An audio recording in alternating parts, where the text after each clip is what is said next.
இங்க ஒரு modelling photographer ஒருத்தன் ஒரு பொண்ணை போட்டோ எடுத்துட்டு இருக்கான். ஸோ அப்படி போட்டோ எடுத்துட்டு இருந்தவன் திடீர்னு என்னாச்சுன்னே தெரியல, அந்த பொண்ணோட ஷர்ட்டெல்லாம் கழட்ட ஆரம்பிச்சிடான். பயந்து போன அந்த பொண்ணு ஏங்க என்னங்க பண்றீங்க அப்படின்னு மாதிரி கேட்கும்போது அவன் என்ன சொல்றான்னா, ஏமா இதுக்கு மேல கொஞ்சம் ஹாட்டா போட்டோ எடுக்கலாமா அப்படின்னு மாதிரி சொல்றான். அடைச்சி கையடி அவனுக்கு அவ்வளவுதான் அப்படின்னு சொல்லிட்டு அந்த பொண்ணு அங்கிருந்து போறா. அப்படி போகும்போது எங்கம்மா போற இரு, உனக்கு ஃபேமஸான மாடல் ஆகணும் அப்படின்னு ஆசை இல்லையா, இல்ல இந்த மாதிரி பெரிய பெரிய மேகசின்ல ஃப்ரண்ட் பேஜ்ல வரணும்னு ஆசை இல்லையா அப்படின்னு மாதிரி கேட்கறான். எனக்கு அதெல்லாம் இல்லைங்க அப்படின்னு சொல்லிட்டு அந்த பொண்ணு போகும்போது, சரி போறத போற, எனக்கு கொடுக்க வேண்டிய 50,000 கொடுத்துட்டு எடுத்து காலி பண்ணு அப்படின்றான். இதை கேட்டு இந்த பொண்ணு வந்துட்டு அப்படியே ஒரு செகண்ட் ஜர்க்காய் நின்னுறா. என்னன்னு பார்த்தா இவ இந்த போட்டோ ஷூட்டுக்காக முன்னாடியே 50,000 ரூபாய் வாங்கியிருக்கா போல. ஸோ இதனால இந்த பொண்ணு வந்துட்டு இப்போ என்ன பண்றதுன்னு தெரியாம நின்றுட்டு இருக்கும்போது, உன்னால கொடுக்க முடியாது இல்ல, எனக்கு தெரியும் உன்னால கொடுக்க முடியாதுன்னு, உனக்கு வேற ஆப்ஷனே கிடையாது, நீ ஒத்துக்கிட்டு தான் ஆகணும் அப்படின்னு சொல்லிட்டு இவன் என்ன பண்றான் அப்படின்னா, நேரா போயிட்டு டோர் எல்லாத்தையும் க்ளோஸ் பண்ணிடுறான். அப்படி க்ளோஸ் பண்றது மட்டும் இல்லாம இந்த பொண்ணோட போன் எல்லாம் வாங்கிட்டு போயிட்டு லாக்கர்ல போட்டு பூட்டு போட்டுறான்.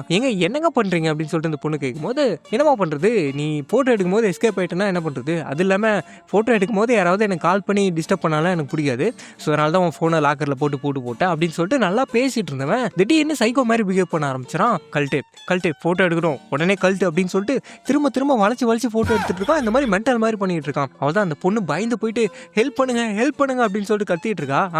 நல்லா கத்து, நீ எவ்வளோதான் கத்துறாலும் ஒரு பையனுக்கு கேட்காது. இப்படிதான் அதோ இந்த வாலில் இருக்காங்களே இந்த பொண்ணுங்க எல்லாருமே உன்ன மாதிரியே தான் கத்துனாங்க, ஆனால் யாராலையுமே அவங்களை காப்பாற்ற முடியல, அது இல்லாமல் இந்த பொண்ணுங்களும் உன்ன மாதிரி தான் ஒத்துக்காம அடம் பிடிச்சாங்க, அதனால தான் எல்லாரையும் கொன்னுட்டு அப்படின்றான். என்னன்னு பார்த்தா இவன் சரியான சைக்கோ போல, பொண்ணுங்களை மாடல் ஆக்குறேன்னு சொல்லிட்டு கூட்டு வந்து மட்டை பண்ணிட்டு இருக்கான் போல, பள்ளிக்கு பனின் போட்ட மாதிரி இருந்துக்கிட்டு என்ன பண்ணிட்டு இருக்கான் பாருங்க. ஸோ இப்போ இந்த பொண்ணு வந்துட்டு இந்த சிச்சுவேஷனை புரிஞ்சுக்கிட்டு, நம்ம இவன் கூட போறோம் அப்படின்னா நமக்கு தான் லாஸ், ஸோ இவன் போக்கிலே போனாதான் நம்ம தப்பிக்க முடியும் அப்படின்னு சொல்லிட்டு இவன் என்ன பண்றான்னா, சரிங்க நான் ஒத்துக்கிறேன், அதுக்கு நீங்க எனக்கு கொஞ்சம் தண்ணி கொடுங்களேன் அப்படின்னு சொல்லிட்டு கேட்க, அப்படி வா வலிக்கு அப்படின்னு சொல்லிட்டு இவன் போயிட்டு தண்ணி எடுத்துட்டு வரான். அப்படி வரும்போது இவன் என்ன பண்றான் அப்படின்னா, அவன் மூஞ்சில அந்த ஃபிளாஷ் லைட் அடிச்சுட்டு உடனே குடுகுடுன்னு அந்த டோர் ஓடி போயிட்டு ஹெல்ப் பண்ணுங்கன்னு சொல்லிட்டு டமால் தட்டிட்டு இருக்கா. ஸோ அப்படி இவன் தட்டிட்டு இருக்கும் போது அப்ப எவனோ ஒருத்தன் உள்ள வரான். அவள்தான் இவனை பார்த்த உடனே இங்க நடந்த மேட்டர் எல்லாத்தையும் சொல்லி, முதல்ல போலீஸுக்கு போன் பண்ணுங்களா, இவன் சரியான சைக்கோபாத், பல பேரை கொண்டு இருக்கான் அப்படின்னு சொல்லிட்டு இவன் சொல்லிட்டு இருக்கும் போது, ஆனா அவன் மூஞ்சில எந்த எக்ஸ்பிரஷனும் இல்ல. அவன் ரொம்பவே காமா என்ன கேட்கறானா, எங்கயா இந்த மாசம் ரெண்ட் அப்படின்னு மாதிரி கேட்கறான். அவனுக்கு காசு எடுத்து கொடுக்க, என்னன்னு பார்த்தா இவன் அந்த அபார்ட்மெண்டோட ஓனர் போல.